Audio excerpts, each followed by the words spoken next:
Hi, I'm Bob Tabor with Developer University, and I welcome you to this course covering the fundamentals of the Visual Basic Programming Language.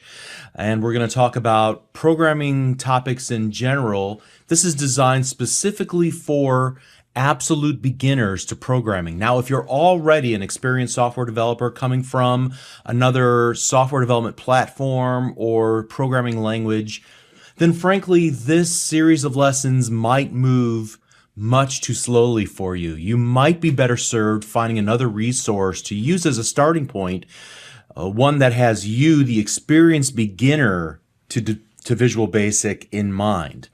Microsoft Virtual Academy has many great courses designed for people at all skill levels, so I recommend that you start your search for the level of course that's right for you at Microsoft Virtual Academy.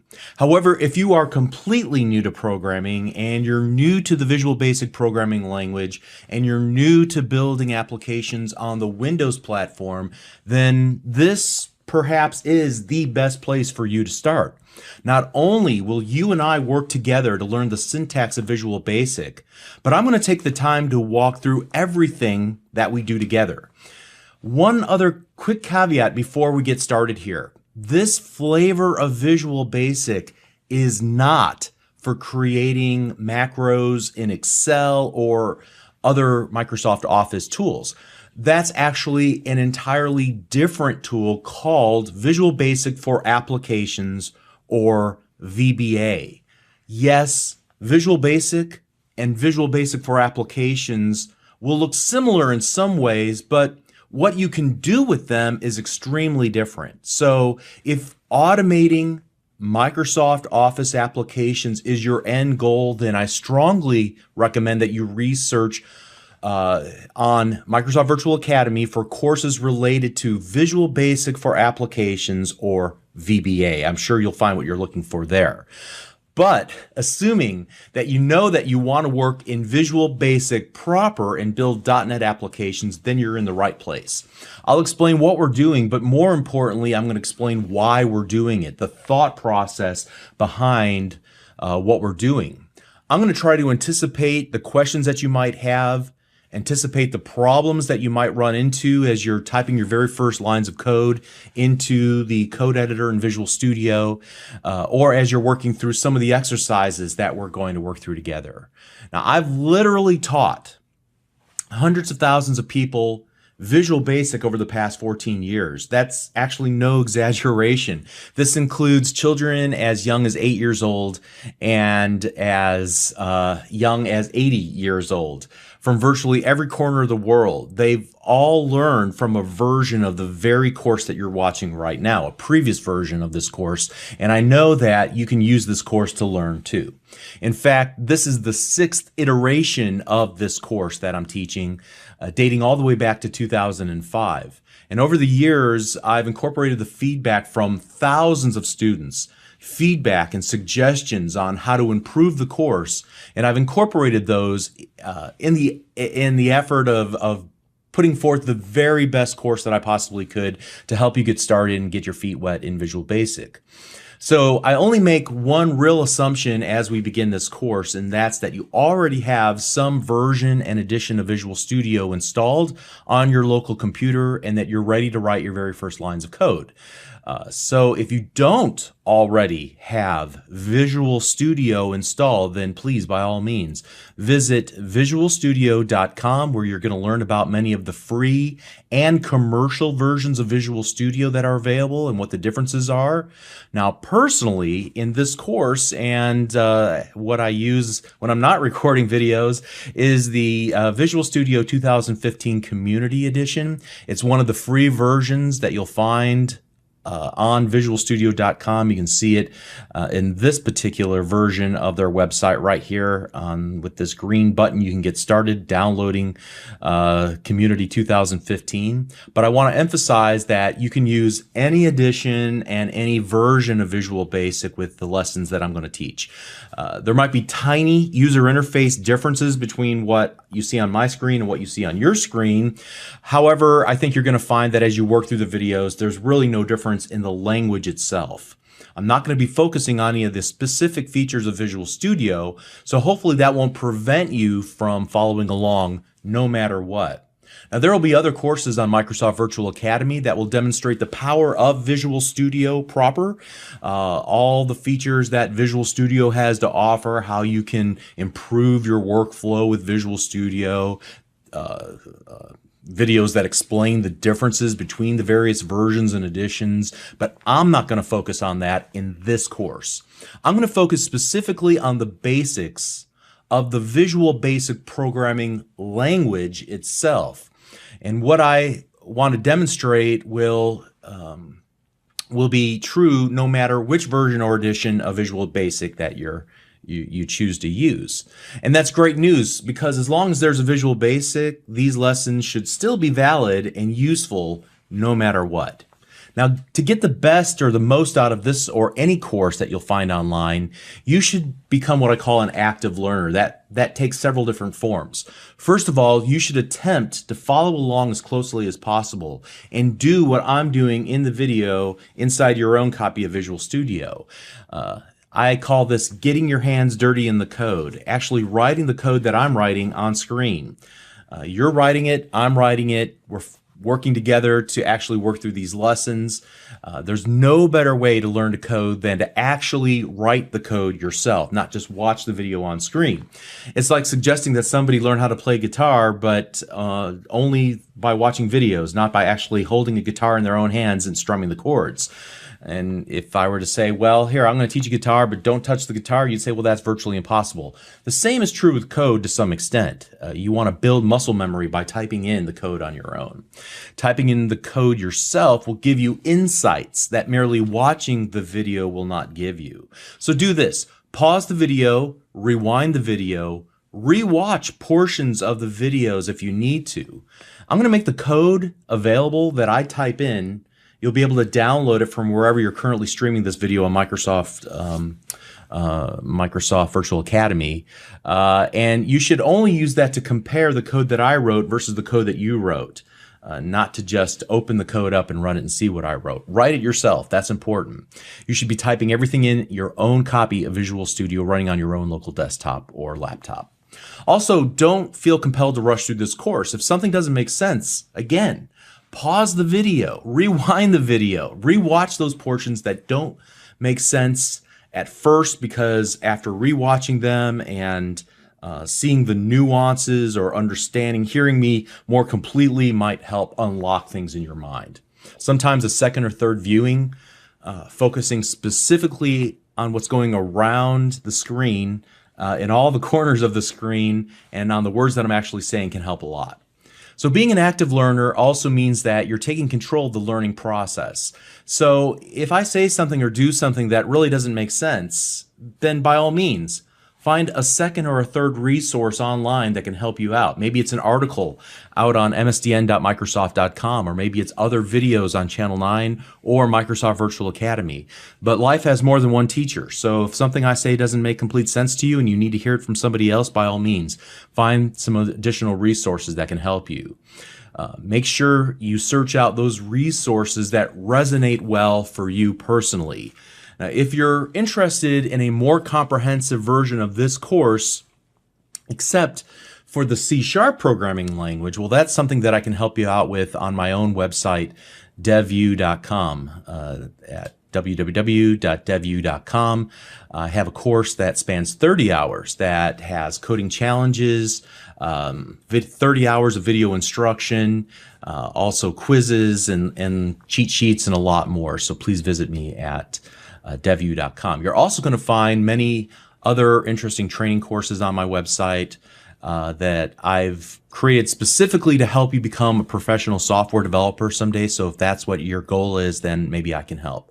And then furthermore, over time, as we go through this course and as I begin to field some questions about it online, I might add some additional study resources and additional free content available for you here on this website. So make sure that you visit frequently. And like I said earlier, if you're new to programming, this is a resource that can help help you out. I'm really excited for you if you are just getting started. Learning to write applications is one of my life's passions. It's extremely gratifying to breathe life into your imagination and to watch your creations actually come to life and watch other people actually then using your applications. And Visual Basic holds a special place in my heart. I learned the basic programming language when I was 12 years old. That's like 34 years ago, okay? And I did it on my very first computer, a Commodore 64. Then after college, I found Visual Basic, and I realized that I already knew the language part, and the visual part was really easy to pick up. It was one of the first applications of its kind that allowed you to visually design forms on screen by dragging and dropping components from a toolbox onto a form designer. Now, the basic language is actually an acronym for, as you can see here on Wikipedia, Beginner's All-Purpose Symbolic Instruction Code. It's a more human-readable programming language than other programming languages, but that readability, that human readability, comes at a price. It's a little bit more verbose, meaning that you have to use more keystrokes to build your code instructions. Some other programming languages like C# require that you type in less instructions to accomplish the same thing. And primarily for this reason, some professional software developers prefer other languages like C# over Visual Basic. However, there's virtually no difference between applications that are created using C# and applications that are created using Visual Basic, because they both end up creating a .NET assembly whenever you compile your source code that you wrote into an executable, or rather a .NET assembly. Now, I'll explain the technical details around that a little bit later in this course, but if you're just learning to code, in my opinion, go ahead, use whatever tool that helps you understand the concepts and helps you get your feet wet in software development. Later on, you can graduate to other languages because, frankly, many of the concepts that you learn in Visual Basic, they're going to transfer almost directly over to C#, and there's very little that you'll have to learn additionally in order to make that transition. It'll just be shortened forms of some things, okay? So as you're getting started, you're embarking on a really exciting journey that's immersive, and it's personally and professionally rewarding. And best of all, I know you can do this. Again, I've seen so many people start off where you are right now, assuming that you're just getting started. And they've worked through the lessons, and they've worked nights and weekends to teach themselves how to code, and now they're working professionally writing code for a living or building real applications that are being sold in apps like in app stores like the Windows Store. So if you've ever gotten stuck in the past trying to learn how to program, I promise that if you put the time in and you put the effort in and you work along with me, as you and I work together, we're going to build your knowledge of Visual Basic, and you'll be well equipped to take on more advanced tutorials after this course. You can even learn how to build web applications and Windows applications, Windows Store applications, so apps that can be sold in the Windows Store. You can learn how to create cloud services and video games, and even applications that run on iOS and Android, all using simply Visual Basic. So, again, assuming that you have some version and edition of Visual Studio already installed on your local computer and you're ready to go, then we're going to begin in the very next lesson writing Visual Basic. And I hope you're excited, because hopefully you can tell I am. I'm really excited to get started. This is so much fun. So let's go ahead and get started together, and I'll see you there in that next lesson. Thank you.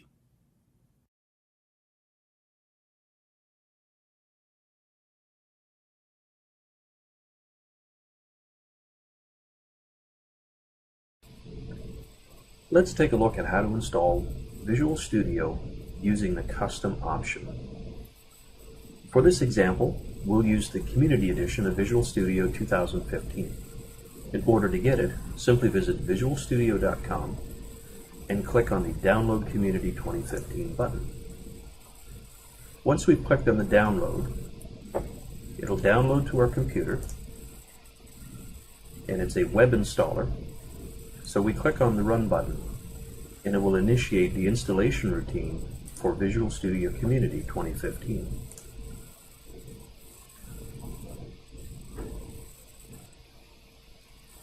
Once we have the options screen available, it's time to start looking at customizing the installation of Visual Studio.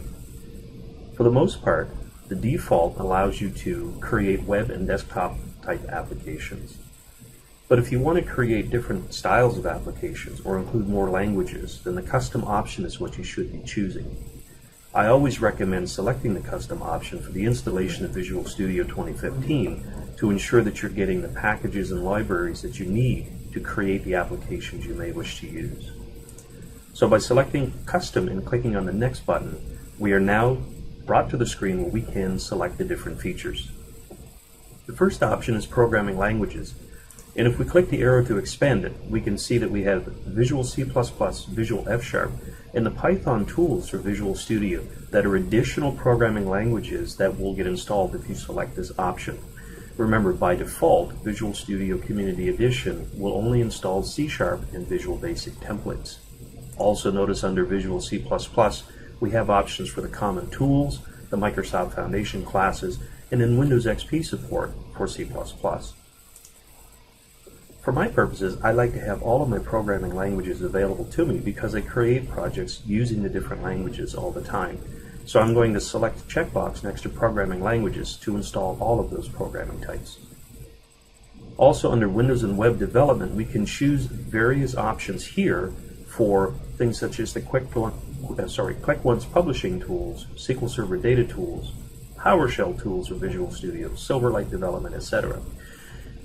Here's a very important component. If you want to develop universal Windows applications, we need to ensure that we have the tools, the emulators, and the SDK.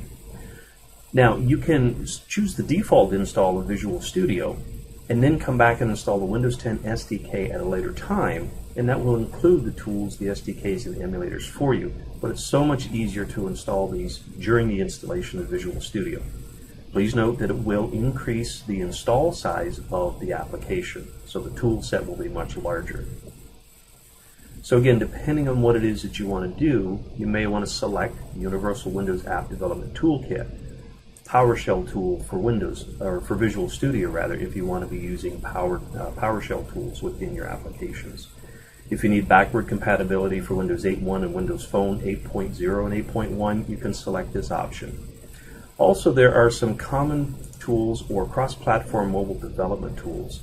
These are important if you want to develop applications using the Xamarin platform. Xamarin is a cross-platform tool that allows you to create applications for Windows Phone, for iOS devices, and for Android devices by using the C# language in Visual Studio. All of these tools are available for the cross-platform mobile development using the Xamarin platform. It includes all of the emulators as well. So again, remember, it will increase the size of the install base for Visual Studio.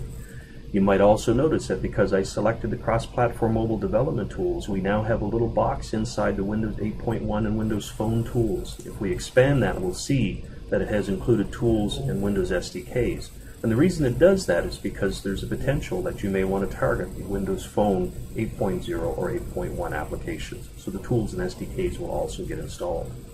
At the same time, the Common Tools checkbox includes a little square box indicating that we have also added another component here, and that is the Git for Windows. So we can install Git, which is your source control, GitHub extension to Visual Studio so that you can integrate with GitHub source control projects, and then of course an extensibility tools update 3 for Visual Studio as well. You'll notice that by selecting all of these options, setup can require up to 48 gigabytes across all of the drives that we'll install it on. So again, review each of the items that you have selected to ensure you have all the necessary components, tools, and SDKs for your development tools of choice or platforms of choice, and then select the next button. Once you do, you basically see a quick little selected features screen that will tell you all of the different items that you have selected, and by clicking install you agree to the license terms of all the software components. If you're not sure what those are, each one of the items that has license terms allows you to click on it to view those. Once you're satisfied with it, click the install button and Visual Studio starts installing all of the components that you have selected.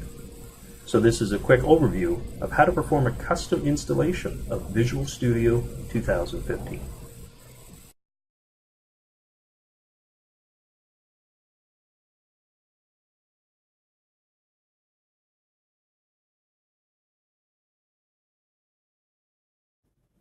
Hi, I'm Bob Tabor with Developer University. For more of my training videos for beginners, please visit me at devu.com. In this lesson, I want to show you how to build a super simple Visual Basic application, a Hello World application. It'll simply display the message Hello World in a console window on your computer. Now, I'm not going to attempt to even explain why I'm doing what I'm doing. The focus will purely be on what and how I'm doing it. In other words, I want you to focus on the workflow at this first pass. How to create a new project. Where do you type your Visual Basic code? How do you test your application and actually see it running as you're building the application? What do you do if you actually mistype code? How do you fix the problems that pop up? And how do you save your project to disk and things like that? And so for now, just try to follow along and do exactly what I'm doing. Don't worry if something doesn't really make sense just yet. That's really what the rest of this course is for. We'll get to it. I promise we'll explain everything. In the next few lessons, we're going to dissect this tiny little application that we're going to build here. And I'll explain at that point why we did what we did, the purpose behind everything. Again, like I said in the introduction to this course, I'm going to assume that you have some version and edition of Visual Studio already installed. Even if your Visual Studio looks a little bit different than what you see on my screen, that's okay. The basics are the basics no matter what. So let's go ahead and get started. And I'm going to go to the File menu and select File, New Project. That'll pop open the New Project dialog. And this is important. If you get lost on this step, you're going to be lost, significantly lost. So take a moment and really pay attention to what you're doing here. Make sure you're in the installed templates here on the left-hand side. You're going to see a number of languages and tools over here now beneath the word templates.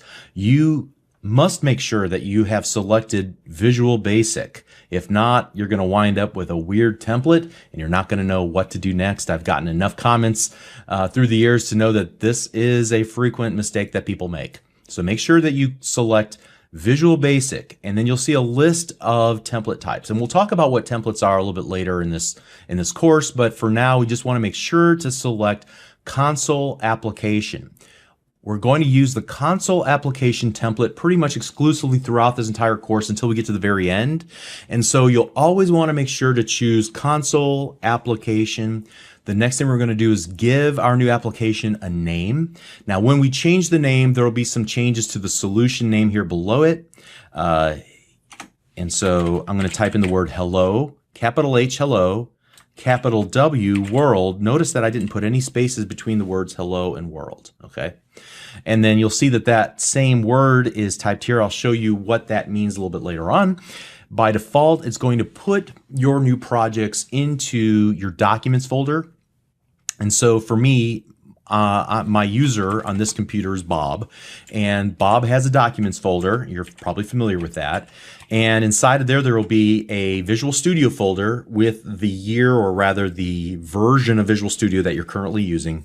In my case, 2015. It could be 2050. I don't know. Whatever, whenever you're watching this course. And then finally, there's a subfolder called Projects, and that's where we want to start off by saving all of our projects. You could change this and put this someplace else, but if you keep it here, then you always know where to find your projects.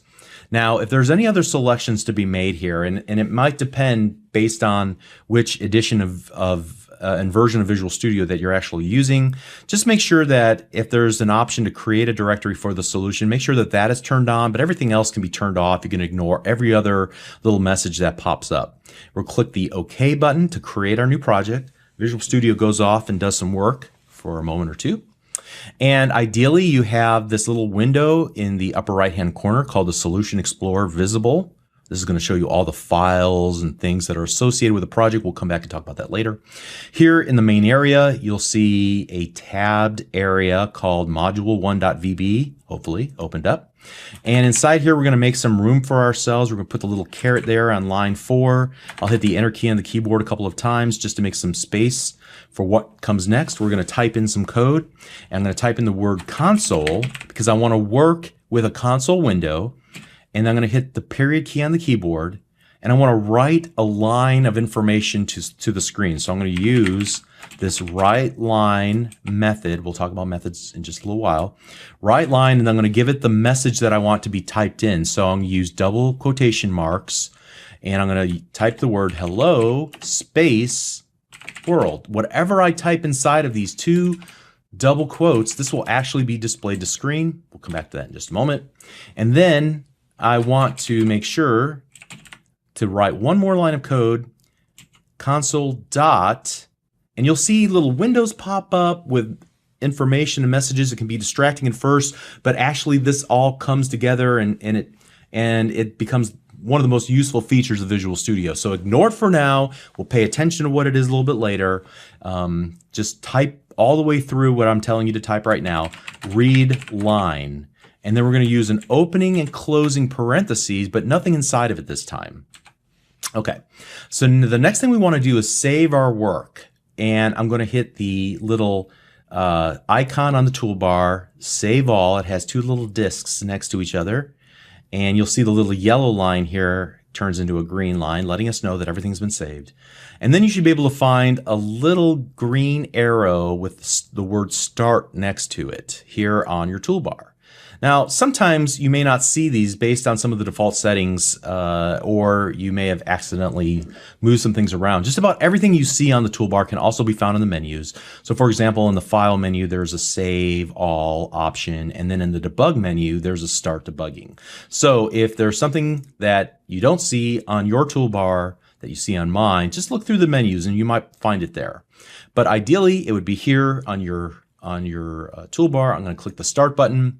And you'll notice that the appearance of Visual Studio changes a little bit, and then off to the side, a console window pops up with the word Hello World with a blinking cursor. Awesome. All right, so we built our first application. How do we stop the application? There's two ways. I could click the little X button here in the upper right-hand corner, or I can hit the Enter key on the keyboard. The application will stop executing, and now we're back into edit mode in Visual Studio, back here in the code where we could modify it and make changes. So you can see that Visual Studio is now returned to its original state, and you might see some other windows pop open from time to time. You can safely ignore those for now. Now, what if your experience was vastly different from my experience? So for example, what if you type the code out, but you see an error message pop up when you actually attempted to run the application or start the application? You get this little error message that says there were build errors. Would you like to continue and run the last successful build? Select no. And then what you should see is a list of errors pop up. A list of errors here in a little window called the error list. And in this particular case, you can see that I get a little notification of the issues, and if I were to click on one of them, it would take me to the line of code where that error was actually manifested. Now, the error list popped away, but if I hover or click on the error list here in the bottom, it will pop back up for me, so it goes away, it pops up. All right, so you can feel comfortable with moving around Visual Studio to that extent.